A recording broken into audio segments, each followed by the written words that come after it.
Now, I want to get your take on the latest here as Kiev's top military general, Alexander Sirski, took to Telegram on Sunday to reveal that Ukrainian military units have pulled back from three villages in Russia's Donetsk People's Republic as Moscow's forces continue to push westward from the region's capital city. Now, he said that the outnumbered Ukrainians gave ground to preserve the lives and health of their troops. So I guess instead of throwing soldiers into a meat grinder, Kiev is now retreating.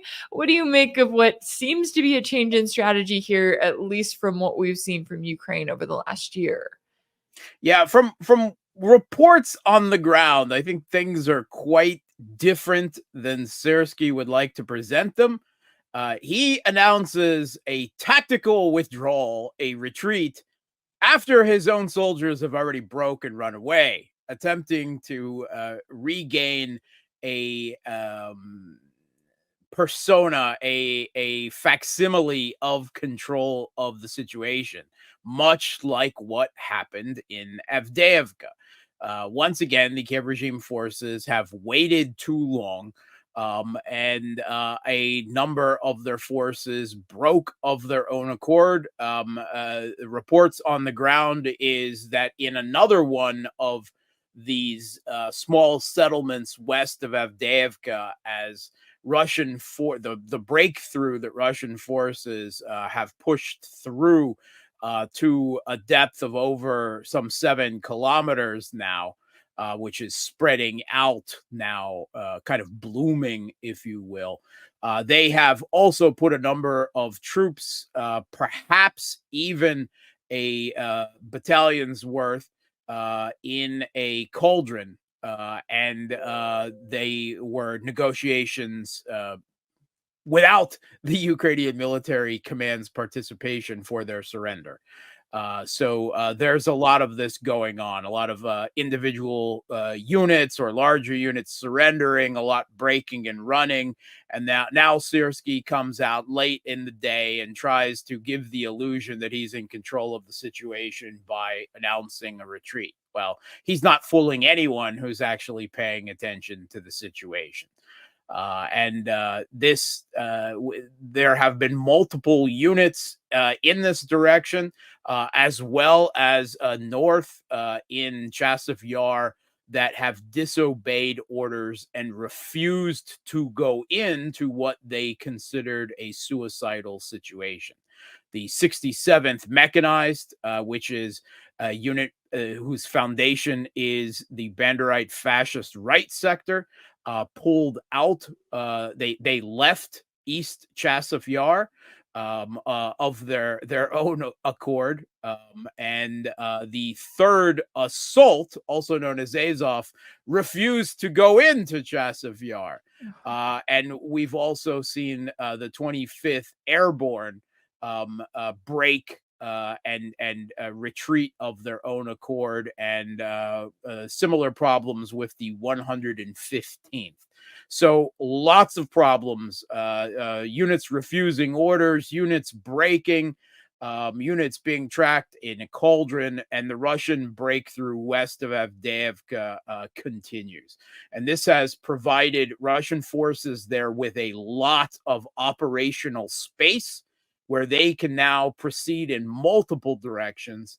And the Kiev regime, it then has a problem. Rather than defending one particular place, they now have to defend everywhere. And that, of course, spreads their forces out further, giving Russians much more options for continuing the breakthrough. And from reports on the ground, Russia is evidently committing another 10,000 troops to this breakthrough in order to continue it once the forces that were already engaged with it are exhausted. The new troops will be brought in, and the breakthrough is intended to continue. So it looks like in South Donetsk, west of Avdiivka, the Kiev regime may be looking at a complete collapse of the area of South Donetsk sometime in the coming weeks to maybe another month or two, but not much longer than that, unless something dramatically changes on the battlefield. Wow, and that is interesting how you pointed out there, Sierski is kind of waiting until he has to make a statement, but trying to spin it in his favor and claim that, "Oh, we care about the lives and the health of our troop." Like, since when? That's They clearly they don't call his own soldiers don't call him the butcher for no reason, and that's not for what he does to the enemy, it's for what he does to his own troops.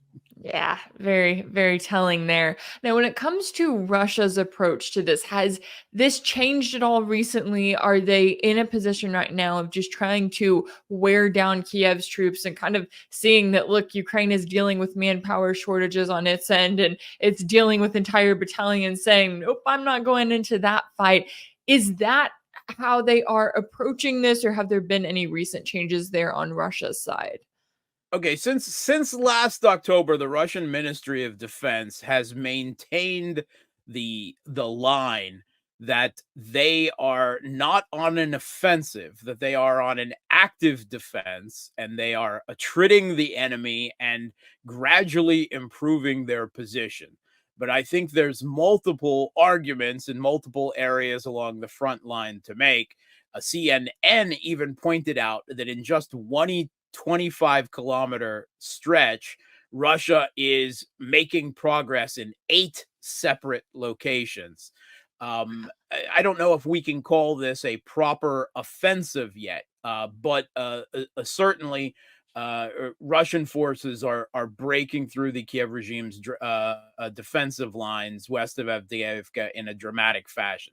And this is while everyone, including the Kiev regime's military intelligence chief, the Nuland Kagan Institute for the Dissemination of War Propaganda. No, sorry, it's called the Institute for the Study of War. It has also put out warnings. Everyone is talking about a much larger Russian offensive beginning after the May 9th Victory Day holidays. Possibly in middle to late May or early June. And this is supposed to be much larger, may come from Kharkov, may come from several different locations. So everything we're seeing now is actually preparatory work, possibly for a much larger offensive. And this has been enabled. I think definitely Russian forces have a more aggressive posture on the contact line, but it's also, of course, aided by Russia's now complete air superiority over the contact line and their abundant use of Russia's FAB glide bombs, equivalent to the US JDAMs, which are just wrecking Kiev regime fortifications. They're dropping dozens to over 100 of these on the contact line a day. Wow. Now, I think that that institute needs to rename itself the study of war propaganda and just go with it. It would be much more honest on their end. But of course, I'm sure they're good with where they're at the moment. Now, while all of this is happening, you also have the Biden administration in a situation where they just signed off on $61 billion in Ukraine related funding last week. But Zelensky, as he always does, he can't just be grateful for the current thing. He's got to move on to the next thing on his wish list. In fact, now he's working on getting Washington to agree to provide Ukraine with aid for the next 10 years that would include military, financial, and political support. Now, if you ask the White House, they'll claim that, oh, they're trying to get Ukraine to stand on its own, that this is all about just supporting Kiev for a little while until they can do it themselves. But that doesn't seem to be what Zelensky is going for here. What do you make of these reports of a 10-year plan? And is this something that is more likely that the US is saying, yes, we'll look at that, and then it's telling the American people a completely different thing versus what Zelensky, I guess, thinks that he's getting out of this? Yeah, so first of all, I would have to say that of the $61 billion aid package that has just been signed off, only 14 billion of it is supposed to be direct military aid. Actually, the majority, the largest share of it, some 20 billion, goes to restocking the U.S. military's own supplies, which Biden drew from heavily using U.S. presidential drawdown authority in the last, well, 2 years, really. And of that 14 billion, it also appears that a significant portion of it has already been spent and used, including among it longer range ATACMS missiles, which the White House revealed were actually delivered to the Kiev regime weeks ago, ahead of the supposedly democratic process of the Congress actually taking the trouble to vote on it. Which was obviously considered unnecessary by the White House and the Pentagon. They've already attempted to use these longer range ATACMS missiles with very, shall we say, contentious arguments about how effective they've been. Russia claims to have already shot down some 18 of them. While at least a couple of them did get through Russian air defense, if we're talking 20 18 out of 20 being shot down, that doesn't exactly seem like good bang for the US taxpayers buck, if that's actually what they were looking for with their buck. And it has led US government officials to start complaining rather loudly about the resiliency of Russian air defense. But with this 10-year talk that's coming out of Kiev, according to Kiev regime officials, that's what they're negotiating with the Biden administration right now. So who's lying, the White House or Kiev? On this one, I'm probably going to have to go with the White House, largely because they've got an election that they're already not polling well coming up in. And this talk of trying to commit the U.S. long term to supporting the Kiev regime. Of course, on one hand, it's supposed to send a message to the Russian government, not like they care. And the other factor of this is quite obviously they are trying desperately to figure out ways to Trump-proof the U.S. presidency, to lock in U.S. military support for Ukraine, even if, as polls suggest at the moment, that Trump will be the president come next year, come next January. And he has had very mixed signals at best, and appears to have been very critical, at least, of the Biden administration's support of Ukraine. Although it must be said that in recent days, evidently, he did get behind and basically sign off on the House Republicans approving that $61 billion aid package. So who really knows what Trump is thinking, if anything, beyond what the person who talked to him 15 minutes ago convinced him of. But there's panic in Kiev, there's panic in Europe, and there's panic in the White House, and they're trying to make sure beyond a shadow of a doubt that this proxy war of Russia gets locked in for the foreseeable future, a decade, even if Trump becomes president.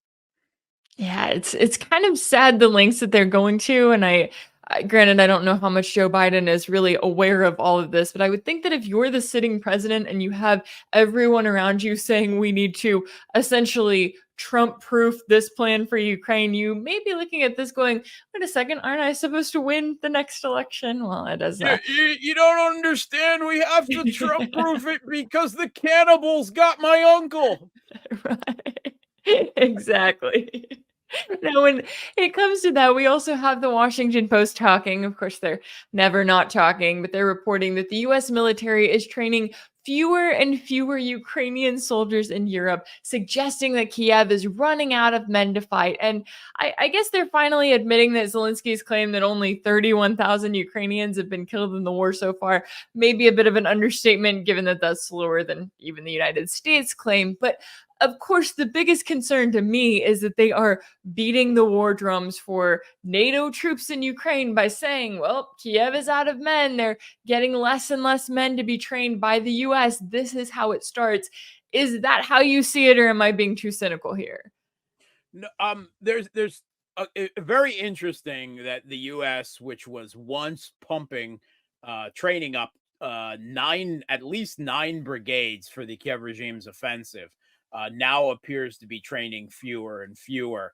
And as the Washington Post suggests, this is because the Kiev regime is having harder time press ganging and conscripting more people to fight in their war, which has led to them to make attempts to try to force back men of fighting age who are refugees from Ukrainian men who are refugees from the conflict in Europe, denying them renewal of passports and other documents in an attempt to try to force them or to provide political cover for European states to force them back to fight and die for the Kiev regime, because they could then make the claim that, well, we're sending them back not into conscription, but because their documents are expired. That's pretty cheesy, if you ask me. Very cheesy excuse to send people to their deaths against their will. But that's in process. Another possibility is that the Kiev regime could see that it's got no offensive on the future. These troops were being trained for offensive. After all, they were supposedly being taught combined arms maneuver warfare, which U.S. military experts belatedly, after that offensive failed, admitted they didn't learn at all. Whether you want to blame that on the Ukrainian troops themselves, on the training, on the impossibility of the fantastical task in such a short period of time to begin with, but for whatever reason. And it is entirely possible that the Kiev regime is losing so many troops now that they can't even afford to send new batches of conscripts to training, that they have to put them as meat essentially right into the trenches, right into, and these are not like well built trenches. These are, here's a shovel, dig a hole in the ground and try to hold till morning type affairs. So it is another sign, as if we don't have enough and they're not themselves saying it loud enough, of the Kiev regime's manpower woes. And we even heard back from November, it's almost been forgotten, but Simon Schuster from Time interviewing anonymous officials within the Kiev regime who, while commenting that Zelensky was delusional and you can't tell him that they're losing the conflict, they also admitted that the US could provide all the weapons in the world for the Kiev regime and they still wouldn't have the people to use them. So those problems appear to be continuing. And I have to say that I think their attempts to force Ukrainian refugees back from Europe are ultimately, in the large scale, going to fail.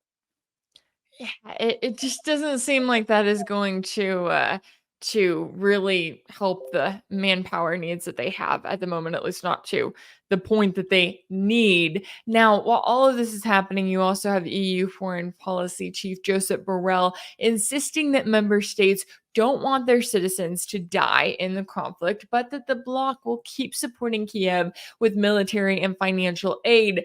Does he realize that money and weapons aren't going to be enough? Going back to this manpower shortage, it seems as though he either doesn't realize it or doesn't want to admit it publicly at this point. How do you see his latest comments? Yeah, not only don't Europeans, at least according to Borrell, want to die for this regime in Kiev, even Ukrainians don't, as is patently obvious. And there was actually an interview over the weekend with a soldier from Azov in the 3rd Assault Brigade that has been refusing orders from Kiev. And he was complaining very loudly, very angrily, that no one in Ukraine wants to serve in the military, that they're doing everything possible to avoid it. And he said, literally no one wants to go to the front line.